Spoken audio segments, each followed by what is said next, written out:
Welcome to the Decipher podcast. I'm Dennis Fisher, and joining me on the roof of Nakatomi Plaza, it's Zoe Lindsey and Pete Baker. Yippee-ki-yay, motherfuckers! Yo. Or melon farmers, if you're watching it on cable. Melon farmers, the classic TNT dub. Yes, yeah. One of the few movies that I will actually sit down and watch with commercials, just because I love it so much. I'll actually, sit through the stupid cable changes and overdubs and commercials because this movie is such a classic and just beloved for me.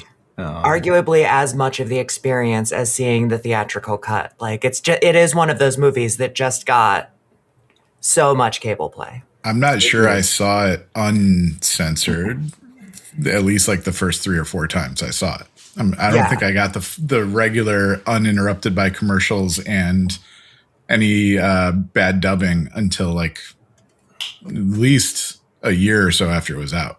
You didn't see it in the theater, Pete? I didn't see it in the theater. Okay. No. I was 12. Maybe so? I know, but I don't know. It wasn't on the roster yet, I guess. I think I saw it because we did have HBO by then, and I think it was like pretty soon out on HBO. Oh yeah. But I'm pretty sure I saw it on like TBS or something first. Yeah. I don't remember. That was like 50 years ago, man. The first time that I saw the whole thing was a HBO airplay taped to VHS. Nice. Because that was how my mom's movie collection was This is made. the way. Yes. Yeah. There was a lot of that. HBO was definitely like the prime pusher for this kind of stuff in the late 80s, early 90s. They didn't have that much inventory of movies, so they would just play something for like 6 months and you would see it like 4 times a day. You're like, oh, okay. This is the part where he throws the chair down the elevator shaft. I'm going to sit here for a while and watch this. Yeah, maybe that's more what it was. I never saw it like beginning to end. Yeah. The first 4 or 5 times I saw it. Yeah. It was 20 minutes at a time. It was like Pulp Fiction. I didn't know what the timeline really was in this movie.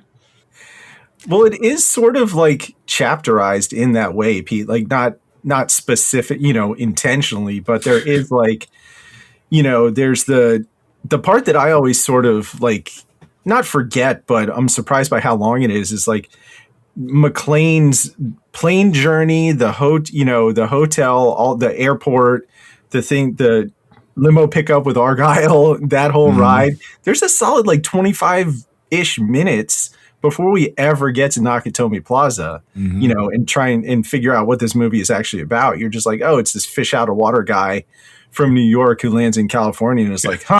Right. They have to establish how weird California is to him. It's incredible. It's like, although, as an East Coast person who I guess I went to California when I was a kid, but when you go there as an adult, you're like, this really is definitely a different planet. Like you go to LA for the first time, you're like, I don't know what these people are about. But weren't there like the 2 times he like directly remarks about it being like California being weird? It was like somebody gets off the plane and kisses his girlfriend in the airport, and he's like, California, like just any PDA outside of New York, it's just like, whoa, too much. And then the guy at the party that like kisses him on the cheek, it's like fucking California. It is like you have to have in a fantastic movie, you have to have the anchoring of like the normal beforehand, but it is this very weird kind of balancing act that it's establishing the normal that is very unnormal to this guy and then ratcheting that up about 1,000 degrees. Yes. Yeah. Even just his plane ride out there, he's uncomfortable. You can tell he doesn't really like traveling. He's probably not been to a lot of places because he's a New York City cop. Well, he's busy busting, bad guys. He says that. I got a long list of bad guys in New York I got to take down. Yeah. That'll keep you busy. California nonsense out here, making fists with your toes on the carpet or whatever. I do that every time I fly now. Just more homage than actual useful. I've done it so many times in hotel rooms and things like that. It's such a dorky thing, but yeah. And then it's one of those stupid things that you're like, okay, why didn't they cut that out? And then later on, obviously they pay it off with like the broken glass and the bare feet or whatever. We'll get to that. But it does always strike me every time I watch this, how perfectly constructed this movie is, just as like kind of a thrill ride. You know, once you actually get into the building, you know, things pop off right away. And then you're just with McClane, you know, trying to figure out this puzzle of how to get who these people are, how to get his wife, and then how to get the hell out of there. He's not like originally not trying to kill these guys, or like he doesn't really give a shit who they are. He just wants to go find Holly and find a way out of this building. You know, so it's just kind of a real, like a classic action movie setup. Like, here's the guy, here's the objective, here's the people he's trying to get away from. Now let's keep throwing some obstacles in his way. Well, and the thing, and I think I may have even said this previously, but it's like, this is one of the handful of movies that like introduced a new guy. Like, this is a new type of action hero. And I was thinking, like, when was the last time the last time I can think of that happening now is like John Wick, right? Is like the older actor who like throws himself so hard into training, and then this stunt centric movie. But there was like a decade of Die Hard type movies. Yes. Yeah. Dennis, I notice you say classic action movie, not style, not classic, say Christmas movie style in there. Just, are we going to talk about that today? Is that going to be, is that on the list of that's topics? on the agenda. We did this movie podcast. I think, Zoe, you said it was 2019. 2019. Okay. So 6 years ago. I don't remember where both of you fell on the "is this a Christmas movie" argument. I'm on the "it's a movie that takes place at Christmas but isn't about Christmas." It's not a hill I'm going to die on. Like, I'm not getting in a bar fight about this like some people will, but it's not about Christmas, I guess, is where I land on it. It's bringing families together, Dennis. That's true. There's a lot of movies that do that. I'm a hard no. It is not a Christmas movie. Okay. Not only because it's not thematically Christmas. You know, it's not like, you know, you could argue McClane was not, you know, he learned something about himself maybe, but no, like Christmas movies are about like something, the discovery of oneself, you know, a newfound like appreciation for life, for family, or whatever. Like, there's got to be some Scrooge in there, you know, for it to be a Christmas movie. This is just set at Christmas. And this was not something I knew the last time we talked about this. Cynically so, Joel Silver, the producer of this movie, has admitted he deliberately set it at Christmas because he knew it would have replay value. Just like Mariah Carey and getting all those residuals for her Christmas songs. That's why every band does a Christmas song, because they know it's going to get replay value. Die Hard and Lethal Weapon both set at Christmas because he knew they would be shown over and over again. Forgot about that. Yeah, naked commercialism. Exactly. Which, to be fair, is also maybe the best argument for it being a Christmas movie. Naked commercialism, crass capitalism. Yeah. So maybe the true meaning of Christmas. Yeah, the true meaning of Christmas. Residual checks. Mailbox money. Yeah. Ever since I found out that Saul Rubinek's character in True Romance was supposed to be a like parody of Joel Silver, every time I hear Joel Silver, I just imagine Saul Rubinek because I don't know what Joel Silver actually looks like. I don't actually either, but I picture him looking like Hart Bachner, the guy that's doing the cocaine in The Office. Lennis or Ennis, yeah. That's exactly what I keep thinking. I was just going to say the same thing. Pretty sure he looks like that guy. I have no idea, but that's the way that like all 80s producers and, you know, movie people look to me in my head. Yeah. Like Robert Zemeckis, like everybody. It doesn't matter what they actually look like. Yeah. He really is the like platonic ideal of coked up like business shithead in this movie. I was just marveling at it during his little phone call. It's incredible because he talks about the Rolex. It's the grossest like 80s Mm-hmm. stereotype.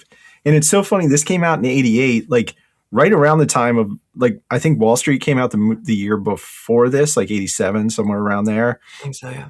But like in the middle of all that yuppie nonsense, like, you know, the screenwriting team was like, we need one of these jerks in our movie to show like what we're all fighting against here. Yep. And he's such a perfect archetype. He became a director after Die Hard too. That actor, Art Bachner. Oh. Yeah, he directed PCU. Again, as you do. I haven't thought God. about that movie since seeing the credits the first time I saw PCU. Yeah. A movie that includes Jeremy Piven, George Clinton, Clinton. like What's his name? Directed David Iron Spade, Man from Swingers. Jon Favreau. Jon Favreau. Favreau. Yep, where the phrase "Don't be that guy" came from. Just, Uh-huh. I mean, there's a lot of problems with that movie, but it's pretty funny. Like, I mean, Bold move putting Jeremy Piven and Jon Favreau in the same movie. Yeah. literally, yeah. I mean, probably both of their first roles, honestly. So another one that I watched recently that I never thought of as a Christmas movie and should at least count if Die Hard does is Batman Returns. That is entirely set at Christmas. I think you can actually make a stronger argument for that. It's got a lot going on, Christmas related. The Penguin goes through a whole redemption arc. Like, Oh yeah, like that's way more. So if Die Hard's a Christmas movie, then Batman Returns is too. well, we've established it's not a Christmas movie, but we're for our purposes here, we're doing it around Christmas. We just So happen to be talking about it. Yeah. At Christmas. you know, so people can avoid their families at the holidays and listen to our podcast instead. Right. I did see somebody tweeting about like, so if Die Hard's a Christmas movie, Home Alone's a Die Hard movie, and The Shining is a Home Alone movie. All right, That's incredible. That's pretty great. I love that.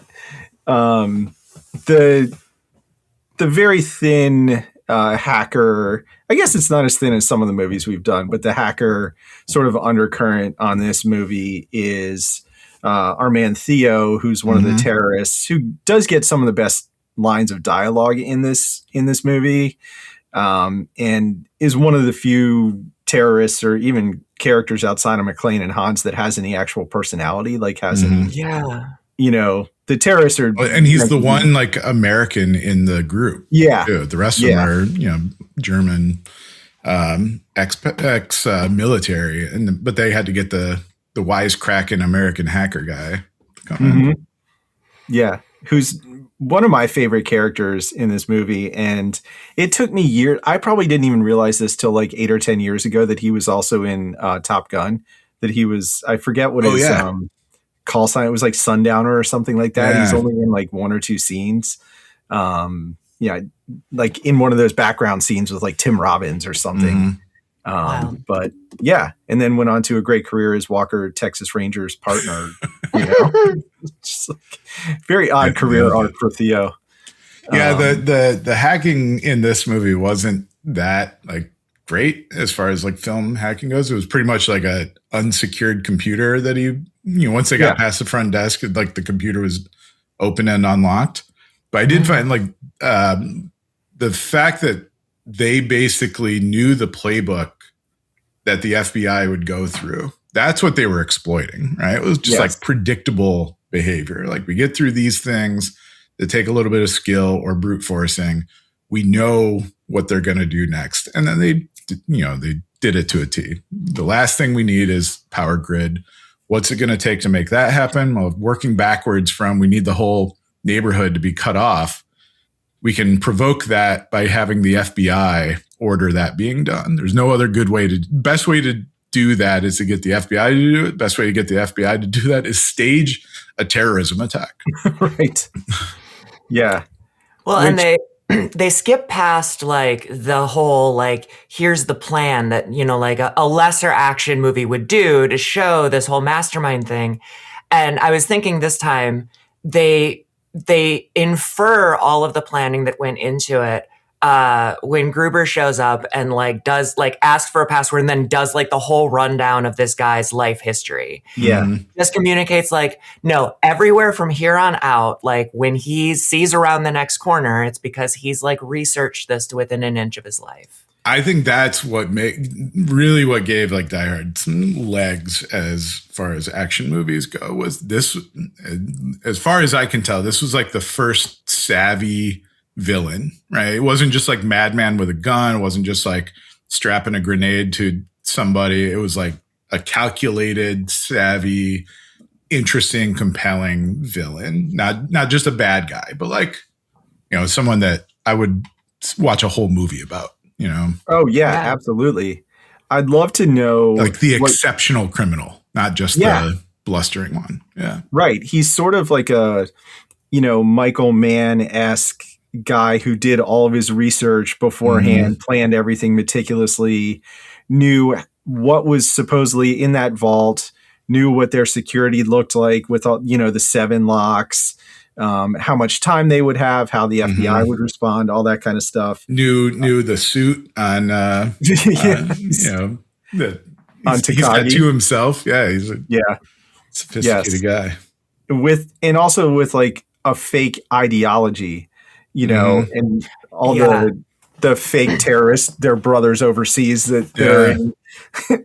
He's just I mean, that really seemed to be how like movie villains were portrayed for like years after that. Like that. And that was Alan Rickman's first role. That boggles my mind every time I read that fact. Yeah. Well, he's been on stage for years, but like it's first movie. It's Alan Rickman's first role, and it's like it is like I would say he probably has about as much screen time. Like up there in terms of screen time. And then Bruce Willis, this was his first movie. Like he had been on Moonlighting, but there was the whole thing that like he had to like he was waiting for Moonlighting. It was on it was a strike, right? He was able to do it because like the season was delayed or it ended early because of a strike. Yeah. And then he was shooting some Moonlighting stuff at some point during this too, because they came back. It was sort of like the Michael J. Fox Back to the Future Family Ties thing where he was like doing it at night or whatever and was like absolutely wrecked by the end of it. But like the famous story of him saying, you know, demanding $5 million up front for this movie when he was just a TV actor and everybody was like, well, okay, I guess. And it worked out pretty well.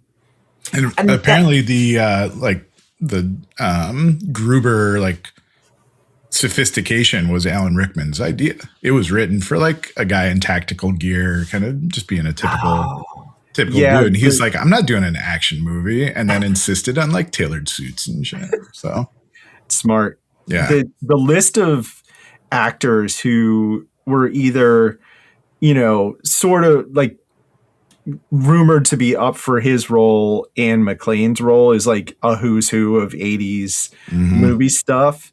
And there's a lot of like intriguing possibilities. Like Charles Grodin at one point was, I guess, was meant to be the villain, like the Hans Gruber role, which could have been kind of interesting because I guess Bruce Willis had either turned down or not been picked for Midnight Run, which Charles Grodin was in. So there was like a weird, you know, swap thing going on there. But yeah, I think it was Schwarzenegger, Sylvester Stallone, Harrison Ford, Clint Eastwood, Burt Reynolds. I do have notes. Burt Reynolds, Richard Gere, Mel Gibson, Al Pacino, Robert De Niro, and Kurt Russell.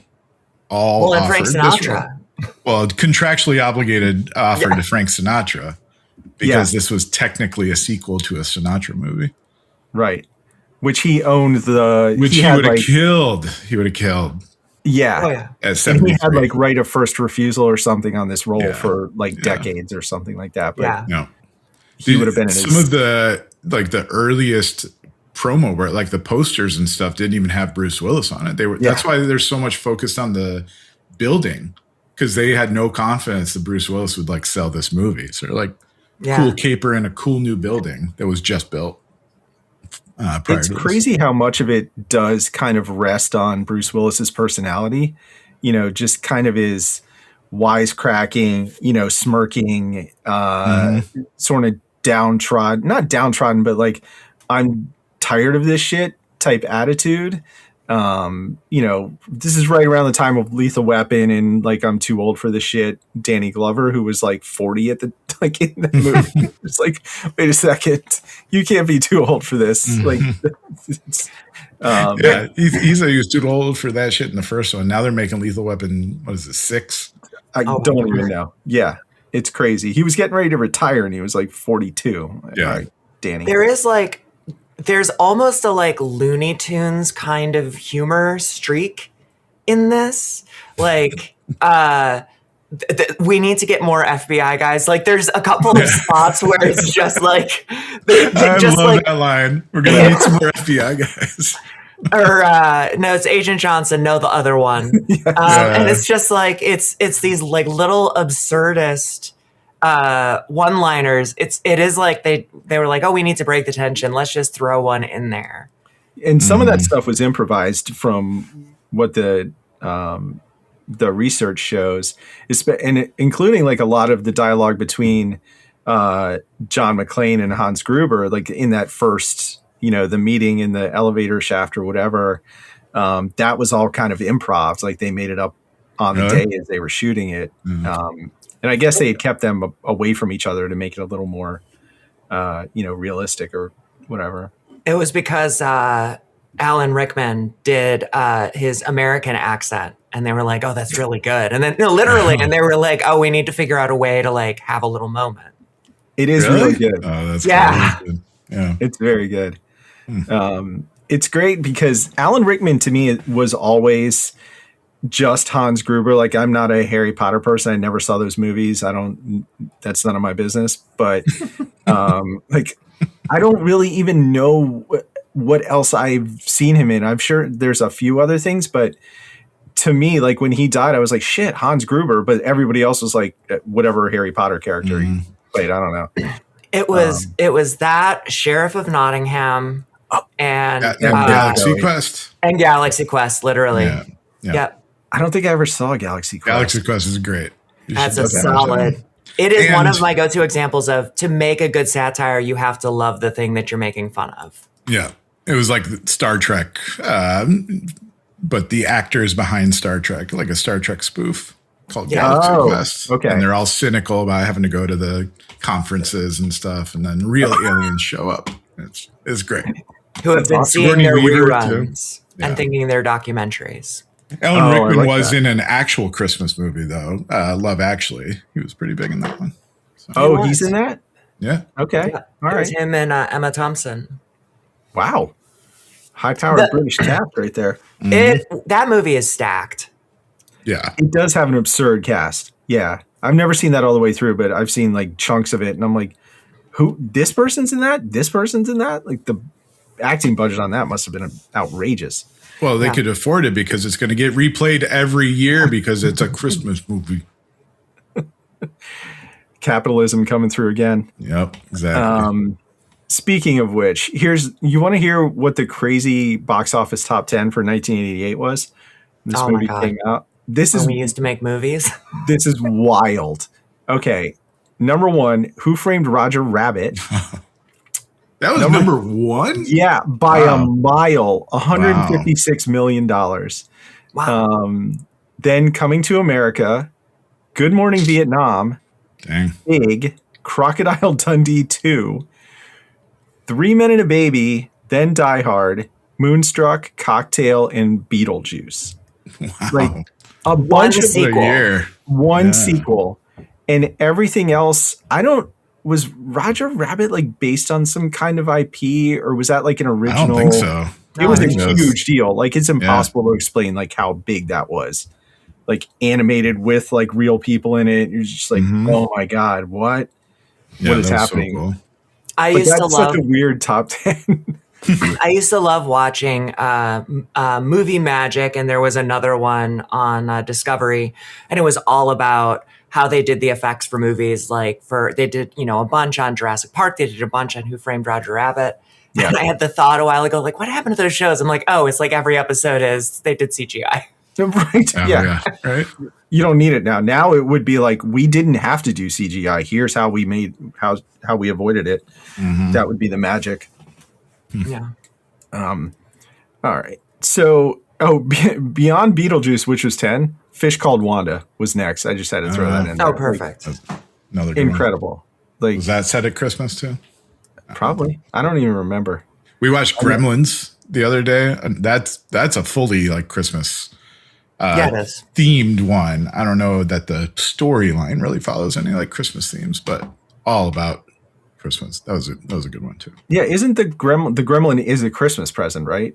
Yeah. Or- Yeah. Okay. So I guess that counts. It's definitely more, threaded in. I mean, Eyes Wide Shut was set at Christmas too, but we don't bring that one up in the classics of Christmas. Very lore. normal movie. Yeah. Extremely normal plot line. I mean, it's probably more of a Christmas movie than a lot of other ones, like ritual excess and indulgence and lot office of gifts party were given. transgressions. Like, come on, that's Christmas. Yeah, that movie scarred me for life. God, it's and I only saw it like the 4 years Orgy ago. Mansion had some very tasteful Christmas trees, though. Such a weird movie, God. And the fact that we're so far afield here, but the fact that they made that when the two of them were married, like the psychology there is just That was like some real Stanley Kubrick sabotage. oh yeah. So, you know what? I don't want you two to be together. Let's make a Yeah, movie. you think your relationship's good? Yeah, watch this. That movie had one of the most expensive effects at the time, shutting down Times Square for that scene where he's running through Times Square. No, that was God. Vanilla Sky. Oh, that was Vanilla Sky. Yeah. Right. Also weird. I mixed them up. Yeah. Yeah, no, Eyes Wide Shut, Stanley Kubrick wouldn't leave. He wouldn't fly by then. So they had to make the movie in the UK. Yeah. And so the part where he's like walking around the New York block, which I assumed was just like an LA, back studio, that was a screen. And Tom Cruise is walking on a Oh my God. running treadmill. Yeah. So the whole time when he's like freaking out, kind of like walking like that, they have a projector behind him projecting on the screen. Yeah. Is that the one that Kubrick died like during the editing? Yeah. Yeah. Okay. All right. It all makes sense now. Another, strong Christmas theme. Death. Yeah. Yeah. He got visited by 3 ghosts during the making of that movie. Yeah. Everything ends and everything's terrible. Yeah. Merry Christmas, everybody. Yeah. Yeah. Just one more last bit on Die Hard being a Christmas movie or not. I count this as a strong opinion. Macaulay Culkin says Die Hard is not a Christmas movie. He would know. Yeah. He would know. I feel Having like been he's in got both me. a Die Hard movie and a Christmas movie, Macaulay Culkin would know. Yeah. Wait, what Die Hard movie was he in? Home Alone. Oh, you're kidding. You just explained. They're the same movie, but I thought you were going to come up with Live Free or Die Hard. yeah. He would have been better than what's his name? That Justin Long. son of a bitch that ruined that movie. Yeah, don't get me started on No. Justin Long. God. We'll get there. We'll get there this summer. That's a July 4th movie, right? Yeah, We'll do that, that one I need a drink beforehand. And you have to clear your afternoon, if I Yeah, remember no correctly. hard stops for that one. Don't get me started if I got shit to do. That was a rough one. For a good solid year after that episode, you would I would open every episode asking you if you wanted to apologize to Justin Long. Whatever you said to him. Still don't want to. I can't even remember what you said, but I didn't even introduce the episode before you just started yelling at Justin Long how shitty his performance was. It was so bad. It was so Why bad. are you in this movie? I hate you so much. And I hated you for making me watch it again. Yeah. You were really mad. I was so mad. That was Legitimately so frustrating. mad. Yeah. Oh man. Well, All and I right. mean, it takes real talent to make a movie with Timothy Olyphant in it that I don't like. For Right? real. Yeah. Right? That's a fact. I always forget he's in that movie too, because he's not in it for long. But playing a crazy. Oh, he was bad in that too. Mm-hmm. Yeah. I mean, it was a nothing character. That's why you never remember. It's true. I think that might have been the start of Bruce Willis's disassociation period. It's just like, I can't believe I'm doing this anymore. I'm just gonna tuck my brain over here for a while while we do this. Yeah.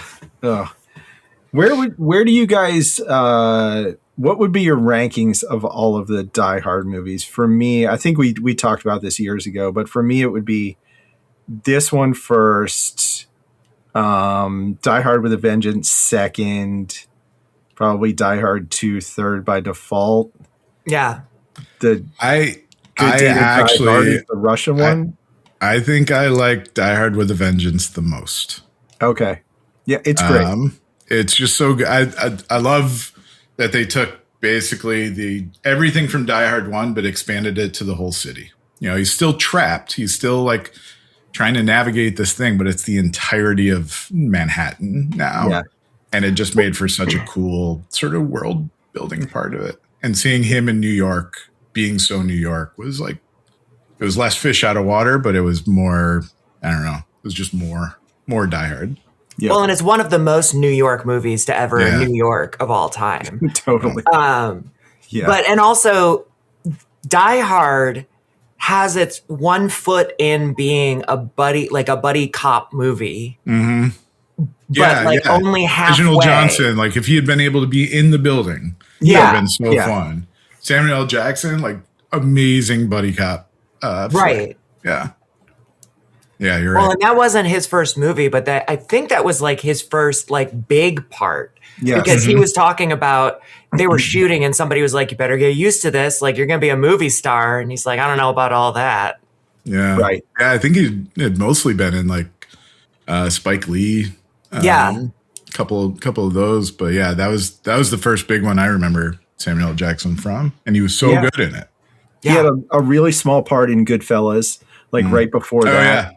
As the truck driver. The driver, he kills, and then it was that, and then it was Pulp Fiction, and all bets were off. Right. Yeah. And I think Tarantino has said like he saw him in this and was like, or this Die Hard with a Vengeance, and was like, oh shit, that guy's great. Yeah. I think that one's my top narrowly. Die Hard 1's great, but Die Hard with a Vengeance was just such a full movie, and Jeremy Irons is so good in it too. Like. I didn't. Who was the villain in Die Hard 2? I forget the guy's name. Like they were fine.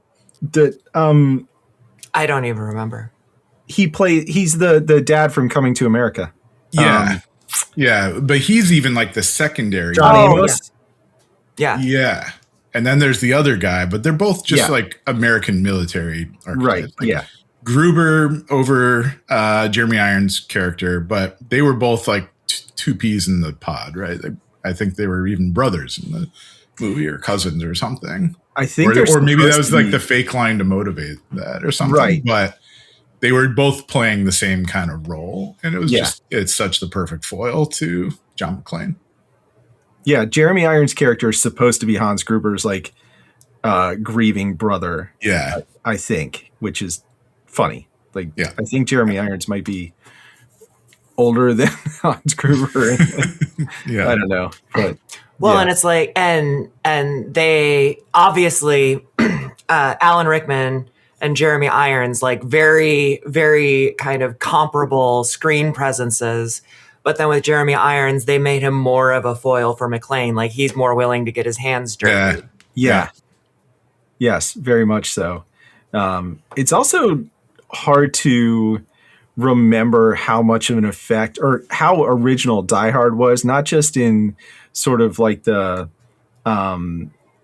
you're trapped in a specific location, like that led to Speed and all these other like Die Hard on a Blank type movies, but the action movie that had like a sense of humor, because the early to mid 80s were so full of like those Schwarzenegger and Stallone movies that were so self-serious. They'd have like a throwaway funny line like I'll be back or stick around or something dumb like that. Which were not meant to be funny. They weren't. Unintentional, so silly humor. But like they were so like, we have to save America from, the outside forces or whatever it was.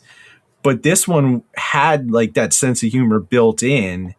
And, obviously you're rooting for McClane, but Hans Gruber's got plenty of humor in his lines too, and like there's funny side characters like the Hart Bachner character before he gets waxed, and Theo and Argyle and all those other sort of smaller characters that add like a real sense of place. It's not just like oh, we dropped a hero in the jungle in unnamed South American country and there's a predator trying to kill him. Yeah. I think I feel like some of that's because it was also sort of a heist movie. So like the tone of the villains could be a little more interesting than just it's an army. Like Rambo is just always fighting an army, or like, mercenaries or something. Schwarzenegger was fighting an alien. Like there was no interest in the villains. And this one there were. And that interplay, like Zoe, you were saying with Jeremy Irons, like Hans and McClane like talking to each other was so much of the fun of the movie. And you would never do that if Hans Gruber was like an alien predator or a faceless gang of army guys or something. Right. Well, and then you have like Hans Gruber, who's, knows everything about everyone, has figured out all of the like schedules and routines. And then you have McClane, who is like writing down dudes' names on his arm. So it's like they're both trying to outthink their enemy, but it's like McClane's always playing catch up because he's, like from the very beginning, he's on the off foot.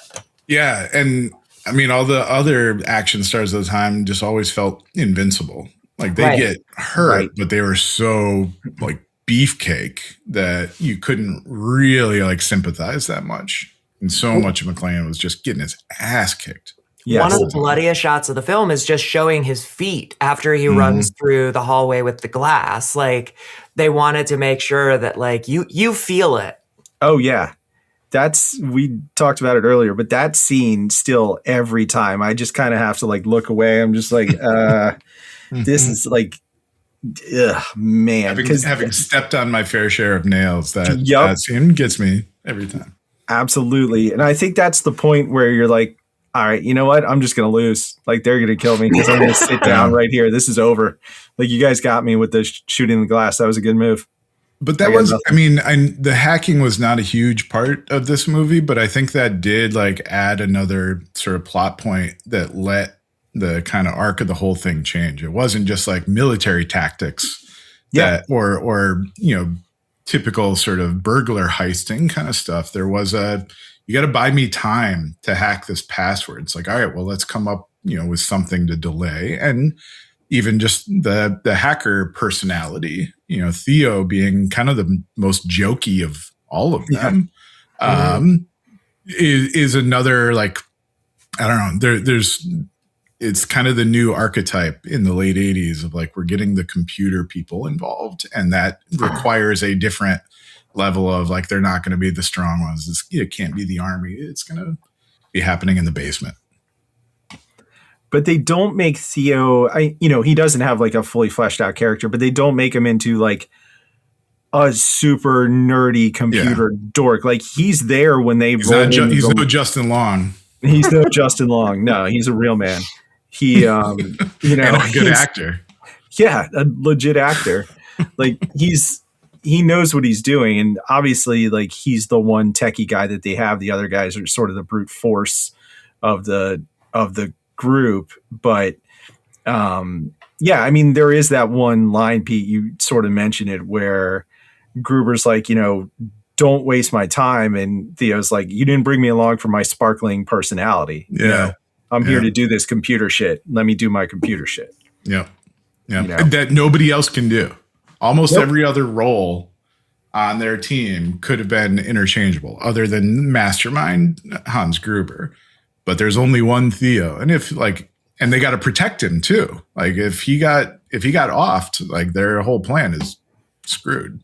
Yeah, it's true. And a lot of what McClane has to do, and I guess even Gruber to some extent, is kind of the improvisation and, kind of the hacker mindset that we see in a lot of, real world hackers that we all know of, like, okay, here's my objective. Now I've got to figure out how to get there using whatever tools and means I have at my disposal. It might not be the things that I'm used to using, or there might be, impediments in my way, but I've got to figure out a way to do this, wrap a fire hose around me and jump out a window or whatever it happens to be.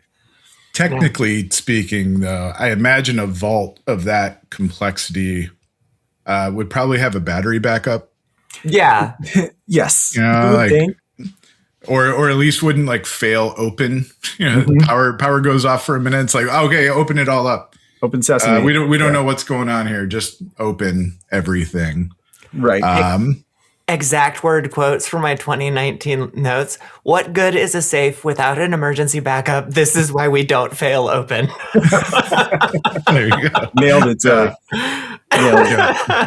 But it is, I mean, like, it's, you can't watch it. I mean, that's part of the reason for the podcast, right? It's like, you can't watch the movies and not think about these things. Yeah. And probably the most like true to form, true to life, like realistic aspect of all the hacking is Takagi's password was just stored in one of the files on the computer. Right. Yeah. Plain text database thing. Yes. So although that's legit.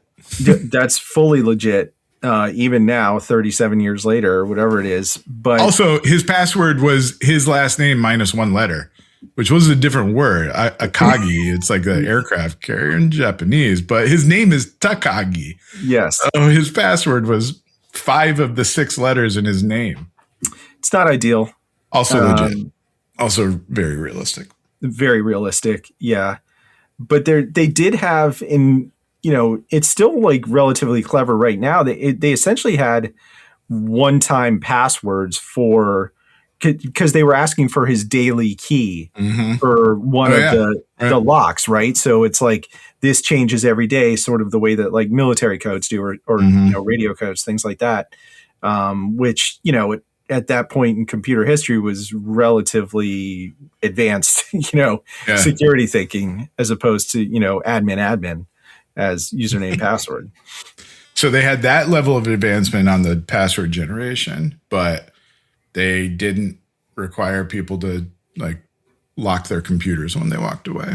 That's correct. Or get shot in the chest. Otherwise. Yeah. Oh, you remember Cloud to Butt? I do. I do remember Cloud to Butt. Whatever the company's name, they could have really used a couple people going around installing Cloud to Butt on unlocked computers. Dennis, have you heard this way back story? Yes. Love it. Very short version.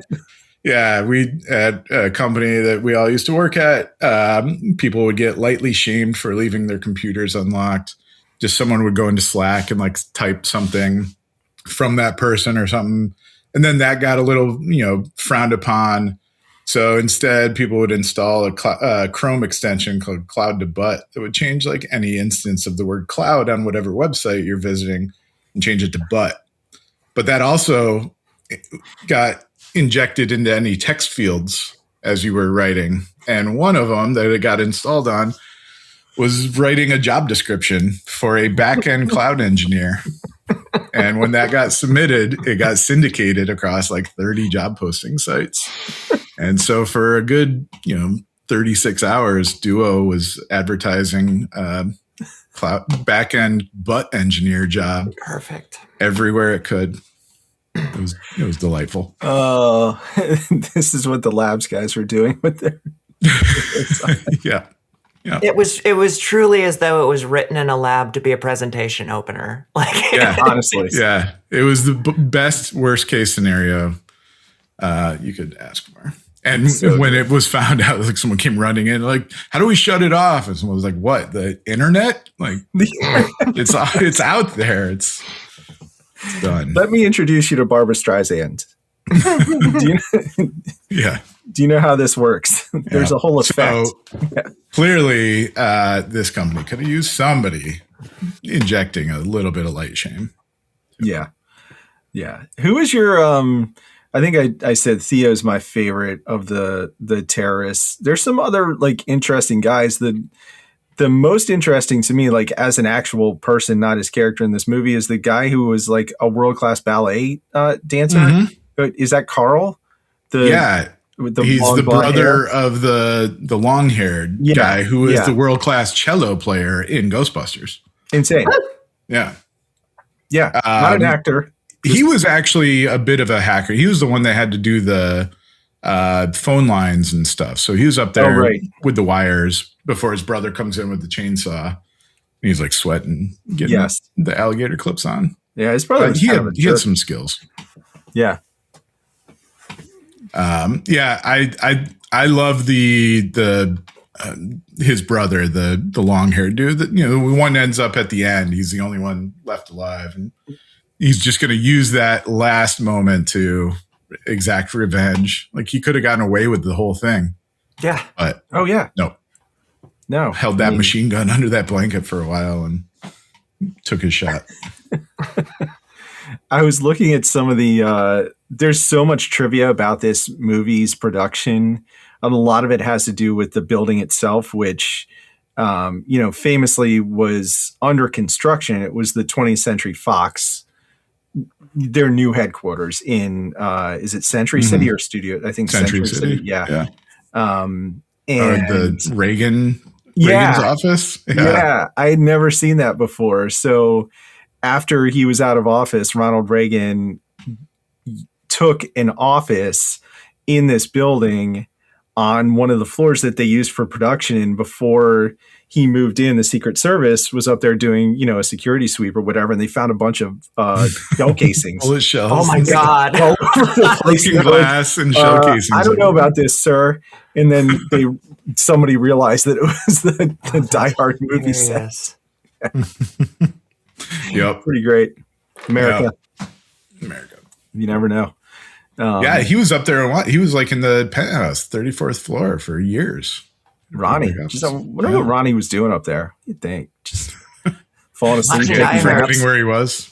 Yeah. Wondering where he was. Nance, what am I doing up here? How did I get here? Yeah.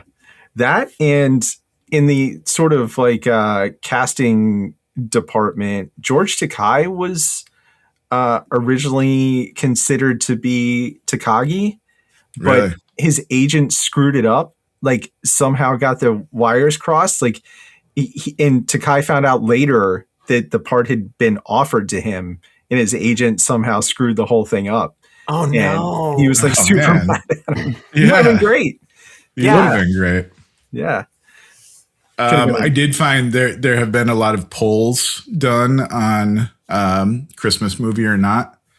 And the majority in this poll, just from this month, say Die Hard is not a Christmas movie. Mm-hmm. But if you just slice it across millennials, the millennial generation, it goes up to 59%. So I think the influence of everyone debating about it for so long, and all of us who saw it the first time around saying it's not, they're just countering that with, it is. You're wrong, old man. That sounds right. So, yeah. Millennials. I mean, Fox did a trailer for some anniversary and said it's the greatest Christmas story ever told. So we know where they fall on the side of the debate. How dare. Come on now. What are we doing? I mean, it's one of the greatest action movies ever made, but certainly not a Christmas movie. Yeah, maybe next to Eyes Wide Shut. Yeah. Incredible. And Batman Returns. That's the order. Favorite Christmas movies ever. Eyes Wide Shut, Batman Returns. And One Flew Over. What was it? Oh, The Shining? Yeah. Shining's a Home Alone movie. Yeah. What was it, Pete, when we did the War Games pod, you mentioned the video you did of War Games if there was two-factor authentication. Existed. Yeah. I was trying to think if there was 45 seconds long. Yeah. If there was some sort of analog for this movie. Yeah, if their computers auto-locked after like a minute, none of this would have happened. Yeah. Or if there was a car battery hooked up to the vault, none of this would have happened. Yeah, just a backup. There's a lot more gaps in this one, I think, than even War Games. It's true. Yeah. We haven't spoken about the FBI goofballs outside too much, or Reginald Bell Johnson, the delightful. They were the classic 80s villain types. Yeah. The tooled up, like shooting from the helicopter. Who cares about the casualties? Like they It's were just the real like bad Nom. guys. Yes. It's just like Nom. I was in middle 7, school, you dick. dickhead. I was in middle school. Yes, so good. Yeah, they do function as, the 80s villain sort of foils, like bumbling goofballs, like overly pleased with themselves and overly officious, trying to just like come in and Bigfoot everybody and like take over the scene. To disastrous effect, obviously. I mean, that was before the FBI got, willing to bring the computer people along too. They were just. That's actually very true. Yeah, they were just federal cops at that point. They weren't real savvy detectives yet. If they had some, hackers for hire that they could have just rolled in there to mess with Theo, it would have been a whole different story. Oh, the other sleeper cameo in this, the guy in the sewers cutting the power, Bill Murray's brother or cousin or something. The one from Burbs. Is it really? I think it's Bill Murray's like cousin. Huh. The guy who's like, I need you to shut down grid 12. Now I got a real problem here. Yeah. The FBI. So I'm like, oh, wow. The Murray family. He was Tom Hanks's boy in the Blurb. Burbs? In the Burbs. Yeah. What was his name? It's not Bill Murray's. Rick Ducommun. But he was in some of Second City with Bill Murray. Oh, okay. Yeah. Second City rolls deep. They're all over the place. That Chicago group was everywhere. It was art in the Burbs. Art. I haven't seen that movie in a million years. It's not one of the like cable classics that's on all the time, unfortunately. Lost Tom Hanks movie. Yeah. Speaking of, so he was in Groundhog Day too. That's why I was associated with Bill Murray. Groundhog Day is more of a Christmas movie than Die Hard. And it's about a different holiday. But the arc, the redemption story of it is way more, he comes out the other end. He's not as much of a, Scrooge anymore. Like, there's much more self-realization in that movie. Yeah. Yeah. There's a lot of learning. There's more to life than just your success and your achievement, your ego and all that stuff. We didn't get any of that from Die Hard. That's a real social engineering masterpiece there, Zoe. Groundhog Day, where Bill Murray is just trying to figure out how to get with Andy McDowell for like 12 days in a row. He's like, oh, so you like this kind of book, this kind of like this drink or whatever it was. It's also a bit of brute forcing. I was going to say brute force dating. We'll just keep running it until we figure out the right one. Right. Yeah. Don't worry, it'll reset in 4 hours. Yeah, we'll get another try at it. We talked about the other potential John McClanes. Linda Hamilton was originally going to be Holly Gennaro. Really? Yeah. That would have been like a few years after the Terminator. Mm-hmm. Wow. Shit, she could have been John McClane. That would have been, that would have been way more of a role. Yeah. I mean, Bonnie Bedelia is great, but she's, playing it as much, even though she's sort of like the high-powered executive doing. Hey, was she named Holly because it's a Christmas movie? God. Yeah. Well, yeah. Okay. That's bothered me for years and years. Yeah, I don't care for that. Linda Hamilton would have been great. I don't think I've ever really seen her in a non like badass type role. Yeah, she's in Stranger Things now too. She's a badass. Yes. They're not giving her a lot to do in there, but no, not really. She looks badass though. Yeah, she's Linda Hamilton. I always had a lot of questions about like the John McClane, Holly Gennaro relationship. Like, so she moved to LA to take this job, I guess. And then he stayed because he's a cop. He stays in New York City, but she's got their kid. But he also didn't think she was going to make it out there. Right. As Argyle So figured out like immediately. Yeah. Somehow. Yeah. Argyle's got like, ESP. That dude knows what's going on. Yeah. And then. Yeah, I'd like to know. A prequel to Die Hard would probably be a pretty boring movie, but it would be just interesting a prologue would be to fun. see like, how'd you guys even meet? I mean, women can have it all, I think, is the answer. They can have a career and, well, not John McClane, but, I think that was part of her having it all. Was like, I'm getting away from John not with him anymore. The recurring bit of like just showing her watching everything and kind of just being able to pick up on what's happening because she is uniquely suited to understand the ways that this man can drive you insane. It's really good. Yeah. Yeah. She had all the confidence in the world. She's like, oh my God, he's going to drive you nuts. Yep. There is the one line, I forget what he had done, but you see one of the terrorists like getting super mad and throwing his radio or something. And she's like, only John can make somebody that angry. Yep. Like, that shows you how well she knows, what a good line. What a jerk he can be or whatever. But all right, well, what should we do? Lindsay and I are going to do Home Alone, the actual Home Alone. Nice. For next week. Nice. But it's a good Die Hard movie. Yeah, a great Die Hard movie. Now my brain's all kinds of fried with that. This is like when we were doing War Games and Zoe detailed the Ferris Bueller universe that War Games operates in.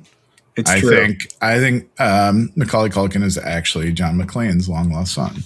And part of why they forgot him was because he's adopted. He's not even one of their kids. And that's why they left. And they're like, oh, I forgot about that kid that we adopted. Macaulay Culkin had a bad enough childhood. He doesn't need John McClane as his. True. Did you do Tron yet? No. Do you mean the new one or the real one? Original. I was just watching the original. I haven't seen that in so long. I would love to. Somebody suggested that. One of our listeners like suggested that as something we do. My memory of that is so vague, but it's like Jeff Bridges is he a programmer that gets somehow sucked into the computer? Yeah, so he was a games programmer who gets screwed over, and the guy that screws him over becomes like the head of the business. And so he's trying to hack his way back in to prove that his games got stolen, and he's messing with the plans of the AI that they've been training, who zaps him into their virtual world. Oh, okay. All I really remember is like the light cycles, like going, along the circuit boards, I guess, or whatever they were doing. That's all I can really conjure in my mind from that movie. It reminds me a little bit of the Colossus Project one, that it's less about computers and more about how people feel about computers. Yeah. And it was really interesting. Yeah, it was really interesting in that sense. Tron felt like they figured out a new special effect technique, and they're like, what movie can we make with this? Yes. Yeah. A solution into a Tron. In search of a movie, yeah. But that's like from the early 80s, right? Isn't that like 83, 84, somewhere in there? Mm-hmm. Yeah, we should definitely do that. I have not seen that forever and ever, probably since I was a teenager. But it came out, they remastered the film scans and did it on 4K, and it looks awesome. Now, that was a really well done compositing job. I have a memory. I worked at a local video store in high school, and I remember when laser discs first came out, like the original big platter laser disc. Tron was like the one that everybody wanted. I guess I don't know. But that was colors would be wild. Right. Yeah. I think that was it. But we should do that. I haven't seen that forever. That would be fun. I've heard the new one is real bad. I heard that the new one is real bad, that the one that was 10 years ago is a lot of fun. I saw that one was good. Tron Legacy? Or is that the new one? No, the new one's like Tron Ares or something. Yeah. Oh, right. Okay. Yeah, Yeah. Tron Legacy was good because it was like direct sequel. Now they're doing sort of. I mean, I think it's a sequel, but it's like so far removed from any of the original stuff. I mean, it's 40 plus years. Yeah. I mean, it's just a reboot, but it looked really stupid. Yeah. Jeff Bridges was on like a round table with a bunch of other actors, and I forget who it was that was talking about. Just they were talking about video games, and he's like, "Yeah, not Jeff Bridges, the other one from Mandalorian." He was talking about like I just get. Oh, he was on Last of Us. What's his name? Oh, Pedro Pascal. Yeah, and they were like, "Have you ever played it?" And he's like, "Yeah, I played it a little bit. I just get so so like caught up in these movies, and I get kind of or these games, and I get kind of obsessed with them." And then Jeff Bridges was like, I got sucked into a game once, and they're all like, "What?" He's like, "Tron." That's And such a good dad joke. None of them got it. Oh, and that's it was an just incredible so dad good. joke. He's like, I got sucked into a video game once. Which one? Tron. It was so good. And I can fully hear that in a Jeff Bridges voice too. That's so great. And Oh my God.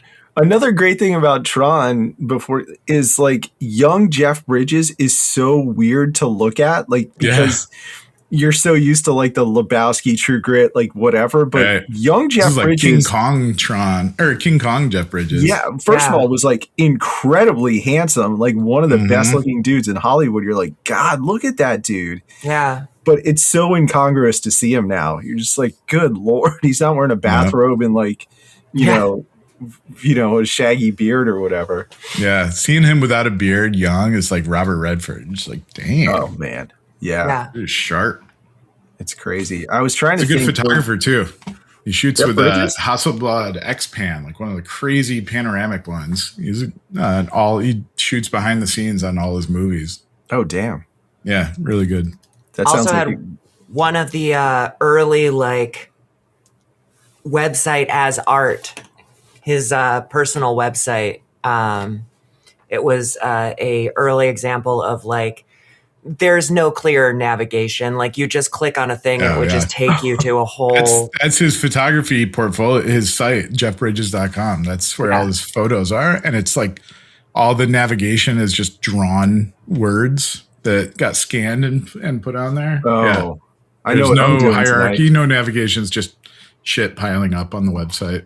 Oh, that's crazy. It sounds like he got super high and just like designed that and was like, check it out. Yeah. Well, I was thinking sadly, we're recording this the day that we all found out that Rob Reiner has died. And I was trying to, I was looking through his filmography to see if there was any like possible movie that we could pick that might. Looking for an excuse. Yeah. They're even like stretching the definition of hacker movie really, really thin. I couldn't see anything, but some of those movies, if you look at his filmography for the first, like the beginning of his career, it's insane. Yeah. Never missed. Like, yeah, he had that stretch between Spinal Tap and Few Good Men was pretty absurd. Incredible. Stand By Me. Stand By Me is one of my favorite all-time movies. Princess Bride, Harry Met Sally, Misery, Few Good Men. Like crazy. Incredible. Yeah. Total me. Not to end on a down note, but I was trying to find something, but it's not going to work, I don't think. So anyway, great to see you both. We will be, I don't know when we'll all be together again for one of these. Maybe it sounds like Tron. Maybe we should do Tron after the new year. That could be fun. Tron would be fun. Yeah. But we have to watch the new one. Hell no. God, no. No. There's no reason to pollute our minds, Pete. That sounds like Justin Long's great in it, though. I was just going to say, it sounds like you'd be super pissed. Justin Long level anger out of you for Tron Ares. Yeah. All right. Great to see you guys. He deserves a redemption story too, but I haven't seen it yet. I guess. I don't know. And we'll get to Die Hard with a Vengeance. Do that this summer. Yeah. That's a good one. You do have to do that one in the summer. It is such a summer movie. It is. Yeah. Yep. All right, guys. Great to see you. Thanks for coming on as always. Take care. All right. See you. Bye. Merry Christmas.